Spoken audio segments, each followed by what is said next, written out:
J'aimerais vous dire ceci. La prédestination commence quand Jésus. Sans Jésus, on est prédestiné qu'à l'enfer. À part l'enfer, on ne peut pas s'attendre à autre chose. Écoutez, le comptage de ta destinée commence le jour où tu rencontres Dieu. Aussi longtemps que tu n'as pas encore rencontré Dieu, même si tu as 30 ans, tu fais les surplaces sur la terre. Écoutez, lorsque Dieu crée les cieux et la terre, on n'a pas encore commencé les comptages. On a commencé à compter le premier jour que lorsque Dieu a créé la lumière. C'est comme ça que Genèse, la Bible dit. Et quand Dieu dit que la lumière soit, il y a un soir, il y a un matin, et c'est fini le premier jour. C'est quand on rencontre la lumière, qui est Jésus-Christ, on commence à compter le premier jour et le premier pas dans la destinée. En dehors de lui, il n'y a pas la destinée. Vous vous débrouillez, vous allez vous perdre. J'aimerais dire à quelqu'un, il n'y a pas la destination sans Jésus. Aussi longtemps que vous n'avez pas rencontré Dieu, vous êtes en train de faire les surplaces sur la terre. Je prie ce soir que cette soirée soit une soirée de rencontre avec Dieu. Observez, quand Jacob s'est débrouillé, comment il doit faire? Il part même prendre les droits d'aînesse de son frère. Il est en train de se débrouiller. Pourquoi on doit rencontrer Dieu? Parce que Dieu amène à la grandeur que ceux qui sont vrais, pas les faux.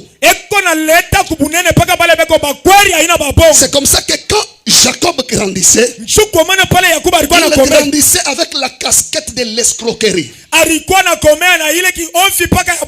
s'est débrouillé pour devenir grand, jusqu'à ce qu'il quitte chez eux, en train de fuir son frère.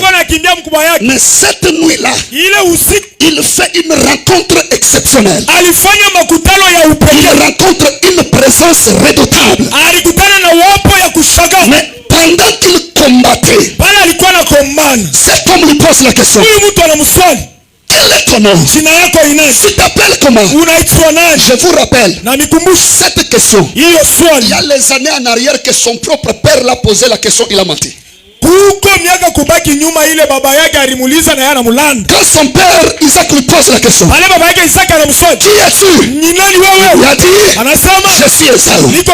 Son père l'a béni. Mais quand il rencontre Dieu, Dieu lui pose la question: qui es-tu? Parce que la présence de Dieu exige l'authenticité. Parce que la présence de Dieu fait tomber le masque d'aventurier. C'est comme ça que dans la vie chrétienne, aussi longtemps que tu n'as pas rencontré Dieu, tu peux être prédicateur, mais menteur. Tu peux être prédicateur, mais escroc. Pourquoi? Parce que quand on rencontre Dieu, on répond authentiquement à la question: qui es-tu? Je ne suis pas Esaü. Je m'appelle Jacob. Je suis un escroc. Je suis un supplanteur. Devant Dieu, il faut être authentique. La présence de Dieu ne supporte pas les masques de l'hypocrisie. La présence de Dieu ne supporte pas le masque de la tromperie. Des fois je suis étonné de voir les gens dans la présence de Dieu mentir. Dans la présence de Dieu, c'est jalouser. Dans la présence de Dieu, c'est tuer. Dans la présence de Dieu, c'est combattre. Ça, c'est l'époque où vous êtes dans la présence d'Isaac. Parce que devant un papa biologique, on peut le mentir. Devant un papa biologique, on peut le dribbler. Mais devant celui qui va le cœur, on ne peut pas le mentir. Je prie, rencontrer Dieu, le masque d'aventurier tombera. Écoutez, moi quand je rencontre quelqu'un, je sens que dans son cœur il n'y a que la haine, la jalousie. Je comprends. Il est habitué dans la chaleur des choses de Dieu. Il n'a jamais rencontré Dieu. C'est simple que ça. Vous savez qu'on a grandi dans les histoires de Dieu. La chaleur. Alléluia. Alléluia. C'est ça, simple. Mais quand on croise Dieu, Dieu brise l'agitation. Quand il brise l'agitation, c'est lui qui a croisé Dieu. Parce que cette nuit-là, c'était une nuit de changement. C'était une nuit de brisement. On ne croise jamais Dieu rester un homme intact. Ça n'existe pas. Non, non, non, non. C'est la vision que Dieu m'a donnée, centre d'impact Zoé.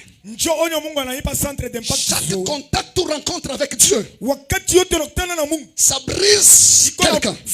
Parce que quand on parle de l'impact, on parle de choc de décor. Quand un humain rencontre le divin, l'humain c'est impossible de rester comme ça. Cette nuit-là, le monsieur qui marchait normalement, il a reçu un coup. Quand il reçoit le coup, le monsieur devient en train de boiter. Je me pose la question. La Bible dit, il a lutté avec l'ange. Il était le plus fort. Ma question, entre l'ange et Jacob, qui était le plus fort parmi l'autre?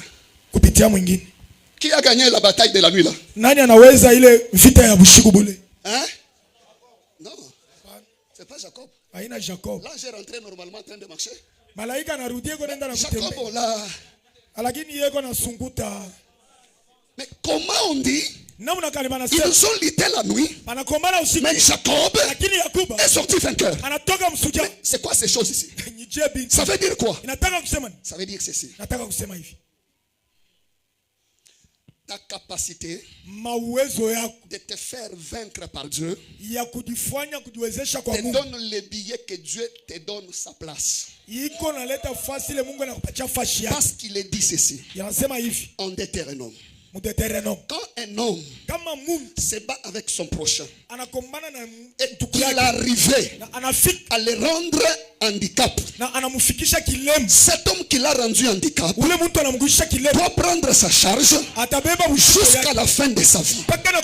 Mais cette nuit-là, il y a quelqu'un qui a rendu l'autre handicap. La loi dit, si vous rendez votre prochain handicap, vous devez le prendre en charge tout au long de sa vie. C'est comme ça que le patron de la loi, il maîtrise bien ce qu'il fait. Jacob pouvait lui dire, moi Jacob, je vivais de l'escroquerie. Tu viens de m'enlever ça. Comment je vais vivre? Il lui dit ceci, moi Dieu, je ne fais pas que je fasse pour que tu puisses obéir. Tout ce que je fais, commence d'abord par obéir. Moi je vais faire. Écoutez-moi, le Dieu du ciel, quand il rencontre l'homme, écoutez ce que la Bible dit, de la poussière il retire les pauvres. Écoutez, c'est ça le problème. Quand vous rencontrez Dieu de la poussière, il vient te prendre. La Bible dit, il retire l'indigent. Il veut l'amener où? La Bible dit, pour le faire asseoir parmi les grands. Maintenant regardez, une chose est celle-ci. Dieu ne peut pas tirer quelqu'un de la poussière sans au préalable le préparer une place au milieu des grands. Non. Dieu n'est pas comme ça. Dieu est le seul qui sait faire les jardins avant de créer Adam. Parce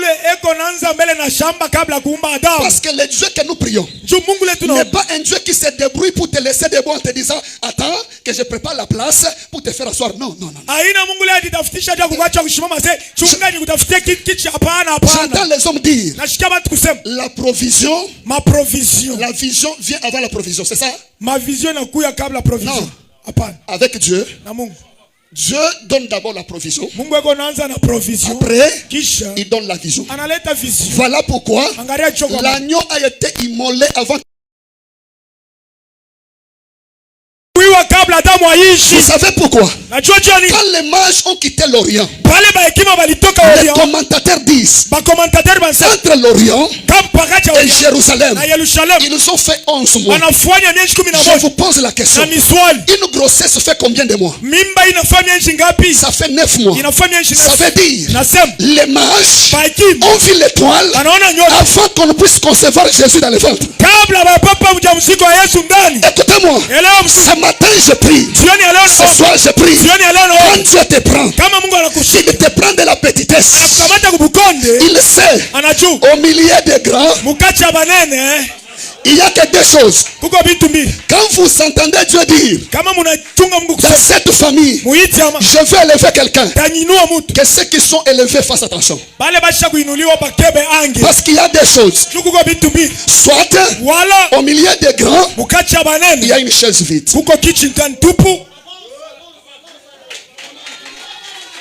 Ok.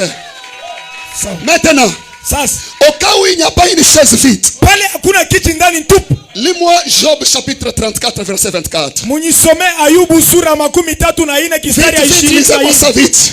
Au cas où au milieu des grands, il n'y a pas une chaise vide, il y a quelque chose que Dieu fait. Qu'est-ce qu'il fait?